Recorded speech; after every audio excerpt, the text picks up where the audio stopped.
ಅದರಲ್ಲಿ ತಪ್ಪೇನಿದೆ? ಅದರಲ್ಲಿ ಯಾರಿಗೆ ಆಸೆ ಇರೋದಿಲ್ಲ? ಎಲ್ರಿಗೂ ಆಸೆ ಇರುತ್ತೆ. ಅಣ್ಣನ ಮುಖ್ಯಮಂತ್ರಿ ಮಾಡಬೇಕು ಅಂತ ತಪ್ಪೇನಿದೆ? ಅದರಲ್ಲಿ ತಪ್ಪೇನಿಲ್ಲ. ಅದರಲ್ಲಿ ಅದು ಎಲ್ಲ ಅವರೇ ಹೇಳಿದ್ರಲ್ಲ, ಖಾಲಿ ಆದಮೇಲೆ ತಾನೆ. ಅದರಿಂದ ತಪ್ಪೇನಿಲ್ಲ. ಅದರಲ್ಲಿ ತಪ್ಪು ಹುಡುಕ್ತಕ್ಕಂಥ ಕೆಲಸ ನಾವು ಮಾಡಬಾರ್ದು. ಮನುಷ್ಯನಿಗೆ ಎಲ್ರಿಗೂ ಕೂಡ ಆಸೆ ಅಂತಕ್ಕಂಥದ್ದು ಇದ್ದೇ ಇರಬೇಕು. ಆಸೆ ಇದ್ರೇ ಮನುಷ್ಯನಾಗಿ ಅವನು ಮುಂದಿನ ಜೀವನ ನಡೆಸಲಿಕ್ಕೆ ಶಕ್ತಿ ಬರೋದು. ಆಸೆನೇ ಇಲ್ಲದೆ ಅವ್ನು ಸನ್ಯಾಸಿ ಆಗ್ಬಿಡ್ತಾನೆ ಅಷ್ಟೇ. ಸುರೇಶ್ ಗೌಡ ಹಿಂದಕ್ಕೆ ಮುಂಬಾರನೂ ಅಲ್ಲ ಹಿಂಬಾರನೂ ಅಲ್ಲ. ಯಾಕೆ ಮಾತಾಡ್ತೀರಿ ಅವ್ರ ಬಗ್ಗೆ? ಸುರೇಶ್ ಗೌಡ ನನ್ನ ಸ್ನೇಹಿತನೇ, ಆ ಪ್ರಶ್ನೆ ಬೇರೆ. ಅವರು BJPಗೆ ಆಹ್ವಾನ ಮಾಡಿಬಿಡ್ತಾರೆ ಅಂದರೆ ಹೋಗ್ಬಿಡ್ತಾರ ಇವರು? ನಾನು ಸುರೇಶ್ ಗೌಡರನ್ನೇ ಕಾಂಗ್ರೆಸ್ಗೆ ಬಾರಪ್ಪ ಅಂತ ಕರೆದಿದ್ದೆ. ನಾನು ಮುಂದೆ ಒಪ್ಕೊಂಡಿದ್ದೆ ಬರ್ತೀನಿ ಅಂತ. ಅದೇನೋ ಕಡೆಗಳಿಗೆ ನಾನು ಬಿಟ್ಟು ಹೋಗ್ಬಿಟ್ಟ. ಅದಕ್ಕೇನು ಮಾಡೋಕ್ಕಾಗ್ತದೆ? ಅವ್ರವ್ರ ಇಷ್ಟ ರಾಜಕೀಯದ್ದು. ಅದು ನಮ್ಮ ಅವರ ಪ್ರೀತಿ ವಿಶ್ವಾಸದ ಮಾತು, ಗೊತ್ತಾಯ್ತಾ? ಅವರಿಗೆ ನಾನು ಅಭಿನಂದನೆ ಸಲ್ಲಿಸ್ತೇನೆ. ನನಗೆ ಬೇರೆ ಬೇರೆ ಕಾರಣದಿಂದ ನಾನು ಈ ಒಂದು ಹೊಣೆಗಾರಿಕೆಯಿಂದ ಬಿಡುಗಡೆ ಆಗಬೇಕು ಅಂತಕ್ಕಂಥ ಇಚ್ಛೆ. ಆ ಇಚ್ಛೆ ನಾನು ಈಗಾಗಲೇ ಮುಖ್ಯಮಂತ್ರಿಗಳಿಗೂ ಕೂಡ ಪತ್ರದ ಮೂಲಕ ತಿಳಿಸಿದ್ದೇನೆ. ಮತ್ತು ಪ್ರದೇಶ ಕಾಂಗ್ರೆಸ್ಸಿನ ಅಧ್ಯಕ್ಷರಿಗೂ ಕೂಡ ಪತ್ರದ ಮೂಲಕ ನಾನು ಮನವಿನೂ ಕೂಡ ಮಾಡಿದ್ದೇನೆ. ಇವತ್ತಿನ ಸಭೆಯಲ್ಲಿ ಸನ್ಮಿತ್ರ ಶಾಸಕರುಗಳು ಕೂಡ ಇರಿ ಸರ್ ನೀವೇನೆ ಅಂತಕ್ಕಂಥ ಮನವಿನೂ ಕೂಡ ಮಾಡಿದ್ದಾರೆ.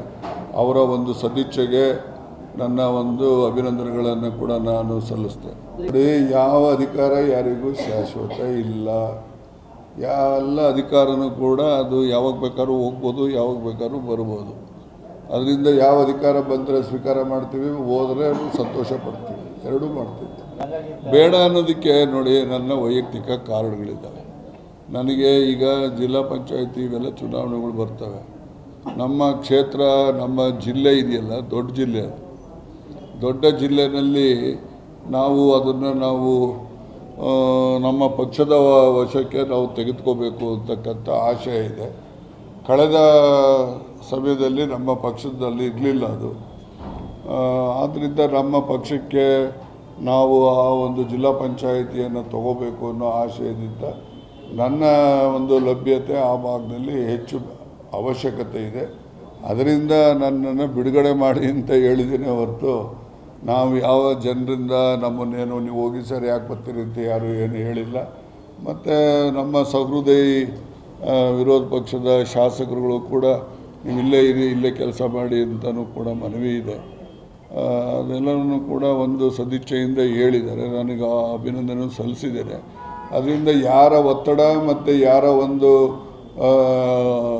ಮಾತಿನಂತೆ ನಾನು ಇಲ್ಲಿ ಉಸ್ತುವಾರಿ ಬೇಕಿಲ್ಲ ಅಂತ ಹೇಳ್ತಾ ಇಲ್ಲ. ಅದು ನನ್ನ ವೈಯಕ್ತಿಕವಾಗಿ ಒಂದು ಅಭಿಪ್ರಾಯವೇ ಹೊರತು ಅದು ಯಾರೊಬ್ಬರ ಸಲಹೆ ಮೇರೆಗಾಗಲಿ ಯಾರೊಬ್ಬರು ಒತ್ತಾಯದ ಮೇರೆಗಾಗಲಿ ಅಲ್ಲ ಅಂತಕ್ಕಂಥದ್ದನ್ನು ಮತ್ತೆ ನಾನು ಸ್ಪಷ್ಟ ಮಾಡ್ತೇನೆ. ನಾನೀಗಾಗಲೇ ನಿಮ್ಗೆ ಹೇಳಬೇಕು ಅಂತ ಹೇಳಿದ್ರೆ, ಯಾವತ್ತು ಜೂನ್ 26 5ನೇ ತಾರೀಕು ಕಾರ್ಯಕ್ರಮ ಮಾಡಿದ್ದು. ನಾನು 7ನೇ ತಾರೀಕೆ ನನಗೆ ಬೇಡ ಅಂತ ಬರ್ಕೊಟ್ಟಿದ್ದೆ. ಡಿಸೆಂಬರ್ ಮಾಡೋದಲ್ಲ, ಜನಕಲ್ಯಾಣ ಸಮಾವೇಶ ಮಾಡಿದ ಸೆಕೆಂಡ್ ಡೇನೇ ಬರ್ಕೊಟ್ಟಿದ್ದೀನಿ ನಾನು. ಯಾರಿಗೆ? ಅಧ್ಯಕ್ಷರಿಗೂ ಬರ್ಕೊಟ್ಟಿದ್ದೀನಿ ಮತ್ತು ಮುಖ್ಯಮಂತ್ರಿಗಳಿಗೂ ಕೂಡ ಈ ಥರ ಇದೆ ಸರ್, ದಯಮಾಡಿ ಅವಕಾಶ ಕೊಟ್ಟಿದ್ದಕ್ಕೆ ಧನ್ಯವಾದಗಳು. ಈಗ ನನ್ನ ವೈಯಕ್ತಿಕ ಈ ರೀತಿ ಸಮಸ್ಯೆಗಳಿರೋದರಿಂದ ನನ್ನನ್ನು ಬಿಡುಗಡೆ ಮಾಡಬೇಕು ಅಂತಲೂ ಕೂಡ ಮನವಿ ಮಾಡಿದ್ದೇನೆ. ಮೊನ್ನೆ ದೆಹಲಿಗೆ ಹೋದಾಗಲೂ ಕೂಡ ದೆಹಲಿ ಮುಖಂಡರುಗಳಿಗೂ ಕೂಡ ನಾನು ಮನವಿ ಮಾಡಿದ್ದೇನೆ. ಜೊತೆಯಲ್ಲಿ ಶ್ರೇಯಸ್ ಅವರು ಕೂಡ ಇದ್ದರು. ಅವ್ರ ಮುಂದೆನೇ ನಾನು ನಮ್ಮ ಸಂಬಂಧಪಟ್ಟಂಥ ಪಕ್ಷದ ಹಿರಿಯ ಮುಖಂಡರುಗಳ ಗಮನಕ್ಕೂ ಕೂಡ ನಾನು ತಂದಿದ್ದೇನೆ.